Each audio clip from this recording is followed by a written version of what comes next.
My own family staged an intervention to disown me for the good of the family. Too bad, they didn't know about the secret business I owned. Alright, so let me set the scene. I'm Alex, the black sheep of my family. At least, that's what they've always called me. My family is all about appearances. We're talking a whole clan obsessed with shiny things. Literally. My parents own a chain of jewelry stores. The kind where rich people go to spend a year's worth of rent on something they'll wear twice. To them, jewelry isn't just business. It's their identity. And apparently, I'm the blemish that tarnishes their perfect image. It's not like I'm some deadbeat who spends my days playing video games in the basement. Far from it. I've got my own business designing and customizing high-end bikes. I'm not talking about the kind you get from a sporting goods store.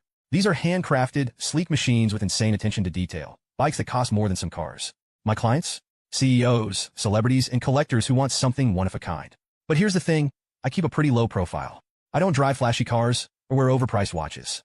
My workshop isn't in some shiny office park. It's in an old industrial building that I bought outright. My team is small, just a few people I trust, and we churn out bikes that have a wait list 6 months long. My family? They don't know any of this. To them, I'm just the guy who chose a hobby over the family business. Growing up, my parents made it clear what they valued most: success, money, and keeping up appearances. My older brother Ethan was groomed to take over the jewelry empire. He's got the whole firstborn golden child thing down to a science. Vanessa, my sister, is their pride and joy because she married into money. And then there's Daniel, the baby of the family, who can do no wrong, even though he's coasting on the family name. I guess I was doomed from the start. I didn't want what they wanted. They loved the limelight, the constant need to network, and the pressure to maintain this image of a perfect family. I hated it. When I was a kid, I'd sneak away from their stupid galas and charity dinners to tinker with anything I could get my hands on: broken radios, old bikes, anything mechanical. That's how I found my passion. The older I got, the more obvious it became that I didn't fit in. My parents wanted me to join the family business, but I couldn't think of anything worse than selling jewelry to people who care more about price tags than craftsmanship. No thanks. I wanted to build something with purpose. So after college, which they only paid for because they thought I'd eventually come to my senses, I started working on my bike designs. At first, it was just me in my garage, but the demand grew fast. I poured everything I had into the business: time, energy, money, and it paid off. My design started getting noticed, and suddenly, I had clients who were willing to spend ridiculous amounts of money for my work. Here's where it gets funny. My family knows I'm self-employed, but they think I'm barely scraping by. They have no idea how successful I've become because I don't show it off. I drive a regular car, wear regular clothes, and avoid their little networking events like the plague. They take my quiet lifestyle as proof that I've failed. The truth is, I'm doing better than all of them combined. My business has hit 7 figures. I've got partnerships with big brands, a workshop that's booked out for months, and a reputation that's spreading globally. But none of that matters to them because, in their eyes, success isn't real unless you're wearing it on your wrist or parking it in the driveway. Every time I visit them, it's the same routine. Ethan brags about his latest strategic partnership, which is just a fancy way of saying he signed a deal Dad set up for him. Vanessa drops hints about her fabulous life, which mostly involves being a socialite. Daniel acts like a frat bro who never outgrew his college glory days. And me?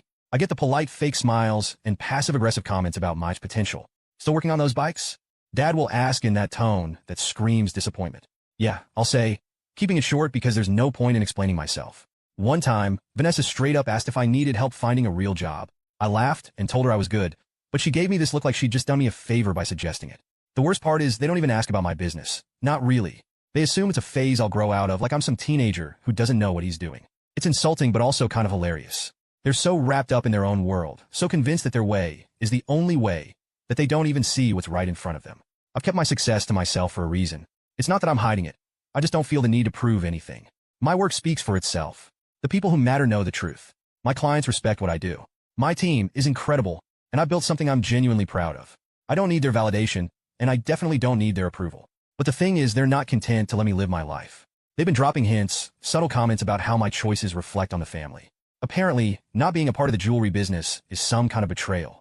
They act like I owe them something, like I'm letting them down by not falling in line. Ethan cornered me at one of Mom's dinner parties and started lecturing me about family legacy. He actually said, "You're either with us or against us." Almost choked on my drink. Against you? Dude, I'm just trying to live my life. And then here we are, a text from Dad, short and sharp: family meeting. 8 p.m. Be there. So, I showed up to the family meeting fully prepared for some sort of lecture, maybe even an argument. I wasn't prepared for the circus that was waiting for me. The moment I walked into the house, I could feel the tension in the air. It was like stepping onto a stage where the script had already been written, and I was the only one who hadn't read it. My dad opened the door and gave me this disapproving once-over, like he was already annoyed that I existed. He didn't even say hello. Instead, he just muttered, "You're late," and stepped aside to let me in. Now, for context, my dad's definition of late is anything less than 10 minutes early. So, yeah, I was technically on time, but to him, I might as well have been an hour behind schedule. I didn't bother arguing. There was no point. I just shrugged and walked in. The house looked exactly the same as it always did, spotless, expensive, and completely soulless. Everything about it screamed, "Look how much money we have," from the oversized crystal chandelier in the foyer to the perfectly staged living room that no one actually used. It was all just a giant show. And speaking of the living room, that's where everyone was gathered, sitting in a perfect little semicircle like they were about to hold a press conference. Ethan was on one side, dressed in his usual business casual uniform, like he'd just come from a board meeting. Vanessa was perched next to him, scrolling through her phone, probably pretending to be busy. Daniel was sprawled out in a chair, looking like he didn't have a care in the world, but I knew him well enough to tell he was enjoying whatever drama was about to unfold. Then there was my mom, sitting off to the side like a nervous referee, wringing her hands and giving me that tight smile she always used when things were about to get uncomfortable. And, of course, there was my designated chair, a single, lonely seat placed strategically in the center of the room, facing all of them. It was so obvious that this was an ambush that I almost laughed. Almost. Dad didn't waste any time. As soon as I sat down, he launched into his speech, talking about the importance of family unity and preserving the legacy. It was all very official, very rehearsed. Ethan chimed in at one point, using phrases like long-term strategy and brand image, which made me roll my eyes so hard I thought they might get stuck. Vanessa wasn't far behind, throwing in comments about how my choices were problematic and how they reflected on the family as a whole. She kept using words like reputation and status, as if those were the only things that mattered. Daniel didn't say much, but he didn't have to. He was just sitting there smirking like he was watching his favorite TV show. I didn't say a word. I just let them talk, nodding occasionally to let them think I was listening. Honestly, it was kind of fascinating to see how much effort they put into this whole thing. They really thought they were staging some kind of intervention, like they were saving me from a life of failure and embarrassment. Eventually, Vanessa handed me a folder. She slid it across the coffee table like she was presenting me with some kind of sacred document. "This is for the good of the family," she said, her voice dripping with condescension. I opened the folder, and that's when I realized just how far they were willing to go. Inside were legal papers, all neatly organized and full of jargon. I didn't need a lawyer to understand the gist of it. It was simple. They were cutting me off. No inheritance, no ties to the family business, no association with the family name. For a second, I just stared at the papers. Not because I was shocked. I'd seen this coming from a mile away, but because it was hilarious how seriously they were taking this. They really thought this was some kind of punishment. Dad leaned forward, his tone all serious and authoritative. "This isn't personal, Alex. It's about business. Your actions have consequences." I raised an eyebrow. "My actions? You've made choices that don't align with the family's values," Ethan said, like he was reading from a script. Vanessa nodded. "It's not just about you, Alex. It's about all of us. We have to protect the family name." I wanted to laugh, but I didn't. Instead, I flipped through the papers, pretending to read them carefully. The whole time, I could feel their eyes on me, waiting for my reaction. Finally, I looked up and said, "Where do I sign?" The room went dead silent. I don't think they were expecting that. My mom was the first to break the silence. "Alex, wait. Don't you think you should?" "Nope," I said, cutting her off. "This is exactly what you want, right? To cut me loose? Let's get it over with."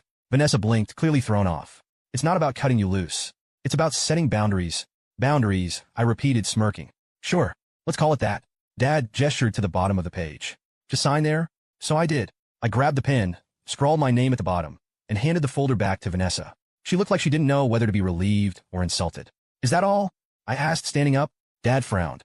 "This isn't a joke, Alex. One day, you'll understand that this was necessary." I nodded, already halfway to the door. "Yeah, I'll be sure to send you a thank you card when that day comes." As I walked out, I could feel their eyes on my back, but I didn't look back. They thought they were making some kind of statement, but all they'd done was prove what I'd known all along.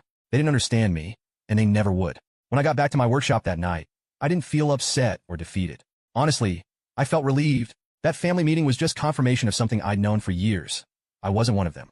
They had no idea who I was or what I'd built, and they weren't interested in finding out.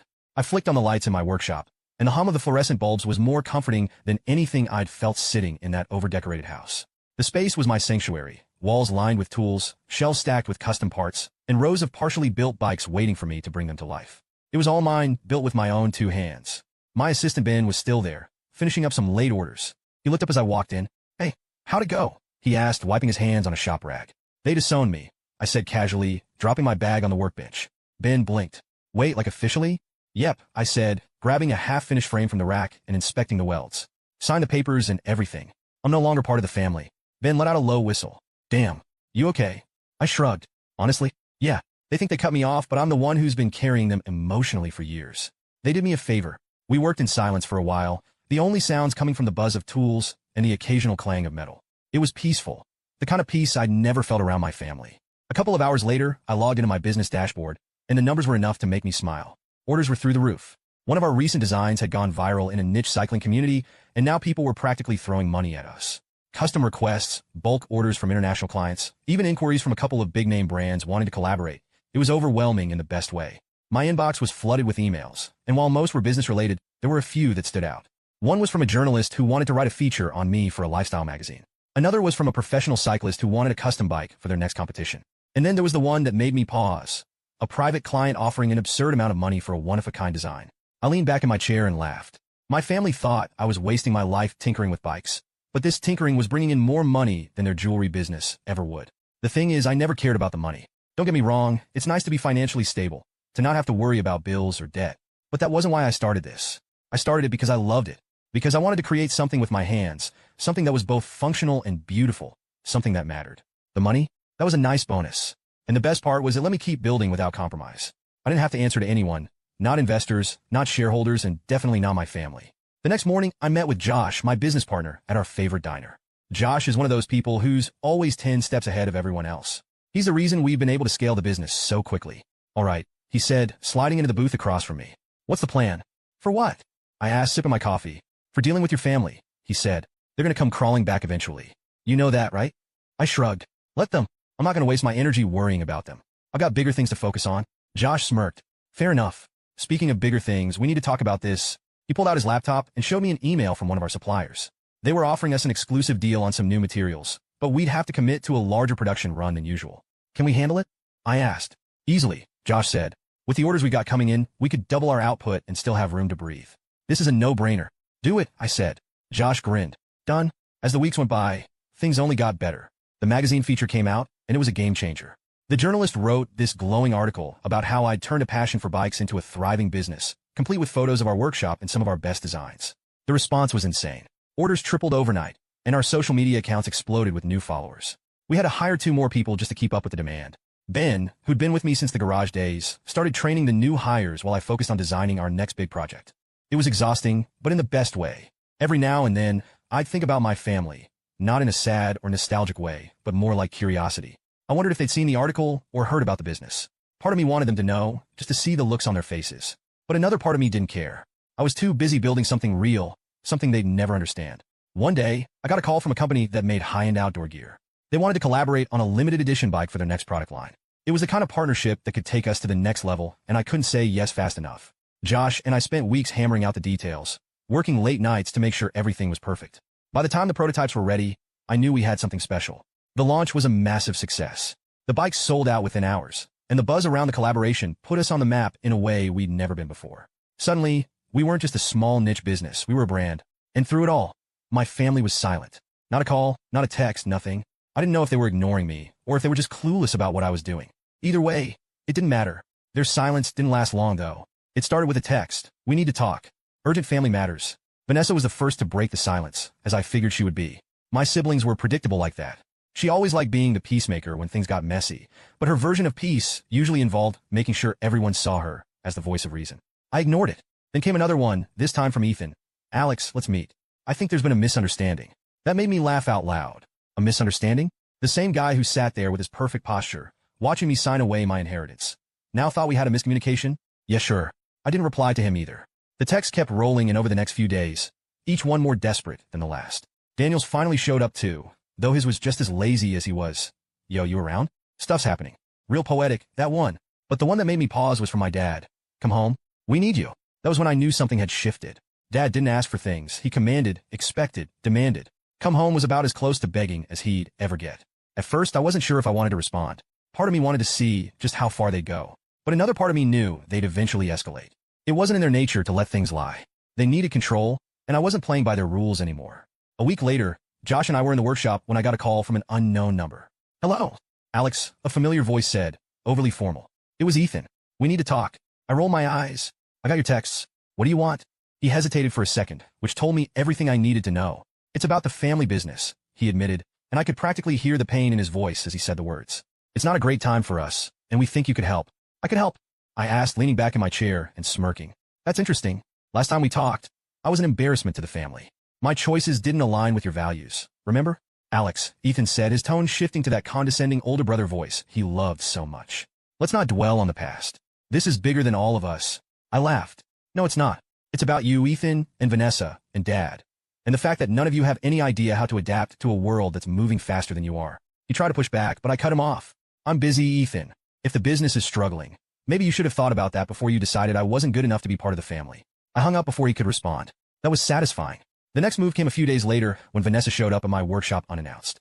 I was in the middle of fine-tuning a custom build for a new client when I saw her car pull into the parking lot.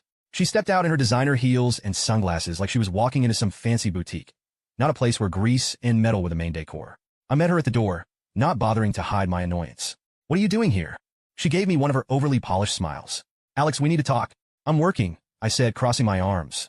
This won't take long, she insisted, slipping past me into the workshop. She glanced around, clearly unimpressed by the organized chaos. So, this is what you've been doing? Bikes. Yep, I said, not offering anything more. She sighed and turned to face me. Look, things aren't great right now. The business is struggling, and Dad's not handling it well.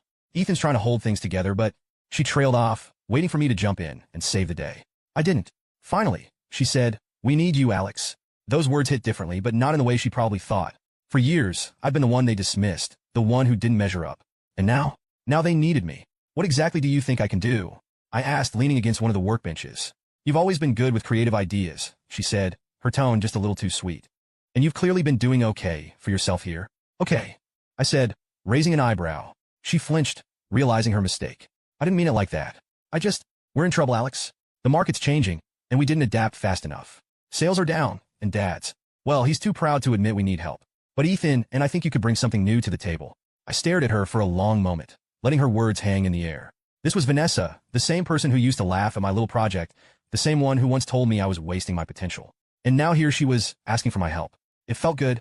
Let me get this straight, I said finally. You want me to come back and fix the business after everything you guys pulled? She nodded. We made mistakes, I'll admit that. But we're trying to make things right.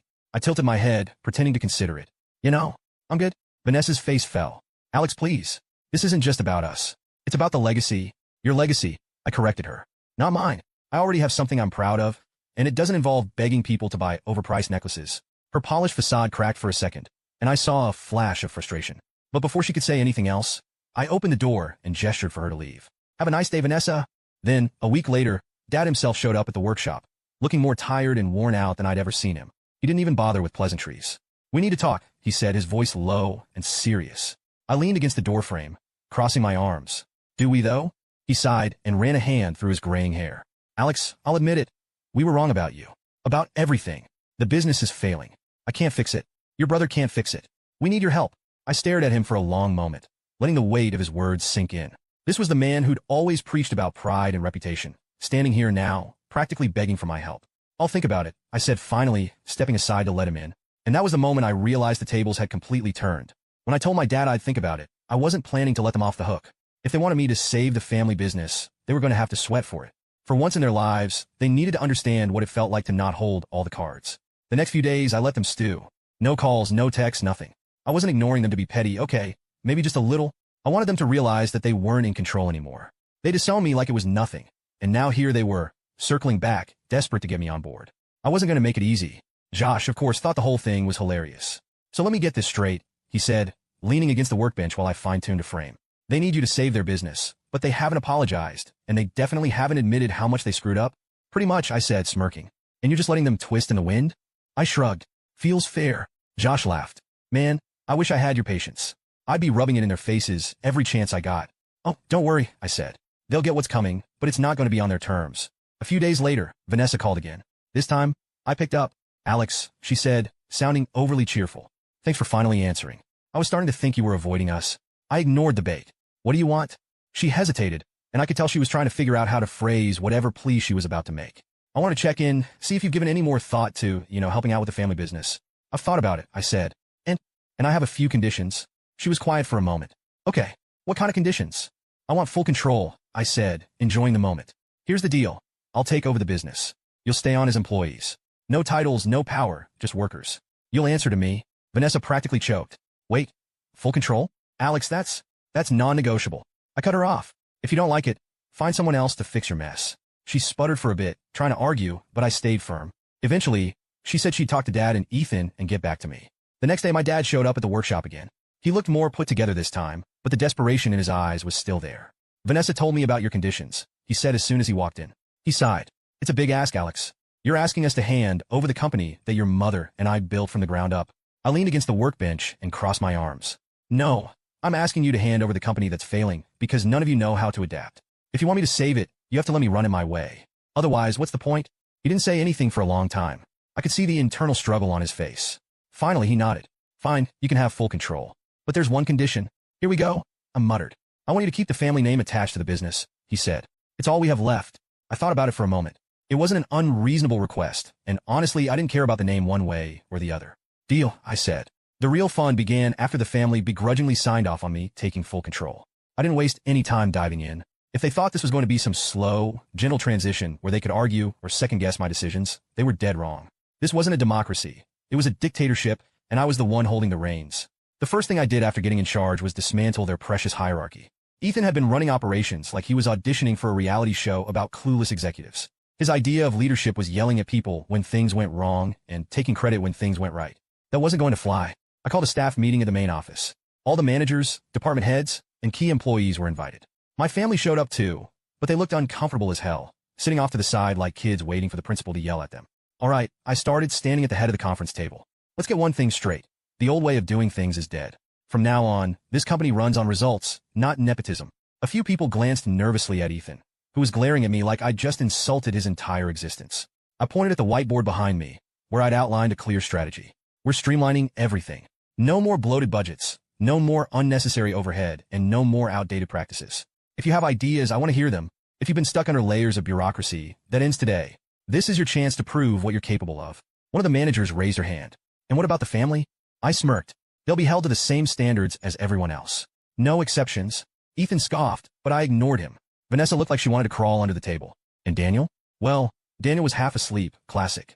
Next, I tackled the stores. Half of them were bleeding money because they hadn't been updated in decades. The displays were tired, the layouts were confusing, and the staff looked like they were just waiting for someone to put them out of their misery. I shut down the worst-performing locations immediately. Some of the employees were upset, which I understood, but I made sure to offer severance packages and job placement assistance. This wasn't about punishing people. It was about saving the company. The remaining stores got a complete overhaul. I brought in designers to modernize the spaces, turning them into sleek, minimalist showrooms that focused on the products instead of gimmicky sales tactics. I also introduced a new inventory system that made it easier for customers to browse and buy, whether they were in-store or online. Speaking of online, that was another major area where the company had been failing. Their website looked like it was stuck in 2005, complete with clunky navigation and blurry photos. I scrapped the whole thing and hired a team of developers to build a new site from scratch. It was fast, user-friendly, and optimized for mobile. Within weeks of launching, online sales skyrocketed. Then came the product line. This was where I really put my stamp on things. For years, the company had been churning out the same old designs, gaudy, overpriced jewelry that catered to an aging clientele. It was fine for the older crowd, but it completely ignored younger customers who wanted something fresh and modern. I introduced a new collection focused on minimalist, sustainable designs. Elegant pieces made from recycled materials with a focus on craftsmanship and storytelling. Each piece came with a card explaining where the materials came from and how they were repurposed. It was a hit. People loved the idea of owning something unique that didn't come at the expense of the environment. At first, Vanessa hated the idea. She argued that it was too risky and not what our customers expect. But when the numbers started coming in, she had to admit I was right. Of course, not everything went smoothly. There were plenty of moments where I had to deal with pushback, mostly from my own family. Ethan, in particular, seemed determined to undermine me at every turn. He'd pull me aside after meetings and say things like, "Are you sure this is the right move? I mean, you're new to this level of management." I'd just smile and say, "You're welcome to step aside if you think you can't handle the changes." They usually shut him up. And Daniel? Honestly, I didn't even know what he was doing half the time. He'd show up to meetings late, if at all, and contribute nothing. I eventually gave him a minor role managing the company's social media accounts, which kept him busy enough without causing any real damage. Despite the challenges, the results spoke for themselves. Within 6 months, the company was unrecognizable in the best way. Sales were up across the board. The new product lines were getting rave reviews, and we'd even started attracting younger, more tech-savvy customers. The best part? My family was starting to feel the power shift. They'd spent their entire lives at the top of the food chain, but now they were just employees like everyone else. They answered to me. One day, I called a meeting with just the 4 of us, me, Dad, Ethan, and Vanessa. I wanted to make sure they understood exactly where we stood. "Let me be clear," I said, leaning back in my chair. "This company is mine now. If you want to stay, you'll do things my way. If you don't like it, there's the door." Dad frowned, but didn't say anything. Ethan looked like he wanted to argue, but Vanessa put a hand on his arm and shook her head. "I'm serious," I continued. "I'm not here to keep the family legacy alive. I'm here to build something better. If that means letting go of the past, so be it. For once, no one had anything to say. The turning point came when one of the industry's biggest trade shows invited us to showcase the new collection. It was the kind of event that could make or break a company's reputation, and I was determined to make an impression. I designed the booth myself, creating a sleek, immersive experience that highlighted the sustainable designs and told the story of the company's transformation. My family was there, of course, but this time, they weren't the stars of the show. I was. Customers, journalists, and industry leaders flocked to our booth, praising the new direction and asking how we'd managed to turn things around so quickly. I made sure to give credit where it was due, mainly to the employees who'd worked tirelessly to make it happen. As I watched people admire the pieces I'd helped create, I felt a sense of pride that I'd never experienced before. This wasn't just about saving a business. It was about proving to myself, and to them, that I was capable of so much more than they'd ever given me credit for. By the end of the show, we'd secured several new partnerships, and the buzz around the brand was bigger than ever. My family was finally starting to understand that I wasn't just the black sheep anymore. I was the one leading the charge. Then one day, it happened, the moment I'd been waiting for. We had just wrapped up a quarterly review meeting where I presented some of the best numbers the company had ever seen. I was closing out the presentation when my dad cleared his throat. "Alex," he said, his voice softer than I'd ever heard it. "I just want to say, I'm proud of you. You've done something none of us could have done. You didn't just save the business. You made it better." The room went silent. Even Ethan and Vanessa looked surprised. "Thanks," I said, keeping my tone neutral. Vanessa chimed in. "Dad's right. We should have seen your potential sooner. You've taken this company to places we never thought possible." Ethan nodded reluctantly. "You proved us all wrong. I can admit that." It was a strange feeling hearing them admit it out loud. "We've been talking," Dad continued, glancing at the others. "We'd like to fix things, not just the business, but us, the family." There was the apology, the olive branch. I sat back in my chair, letting their words hang in the air for a moment. "I appreciate that," I said. "But let's be honest, you didn't want me in the family until I became useful. That's not something I can forget." Vanessa looked down, clearly uncomfortable, but she didn't argue. "I'm not interested in pretending everything's fine," I continued. "What we have now works. We're working together. That's it. I don't need anything more from you." Ethan frowned. "Alex, come on. We're family. We made mistakes, but we're trying to make it right." "You're trying to make it right because you have no choice," I said, keeping my tone calm. "If this business had gone under, you wouldn't be here right now. Let's not rewrite history." Dad looked like he wanted to argue, but then he sighed and nodded. "Fair enough. Here's the deal," I said, standing up and gathering my notes. "I'll keep running the business, and you'll keep doing your jobs. But outside of that, we're good where we are. No more pretending to be a happy family. We tried that, and it didn't work." The room was quiet as I left the meeting, but I didn't feel bad about it. I wasn't angry, and I wasn't bitter. I just knew where I stood, and I wasn't going to let them cross that line again.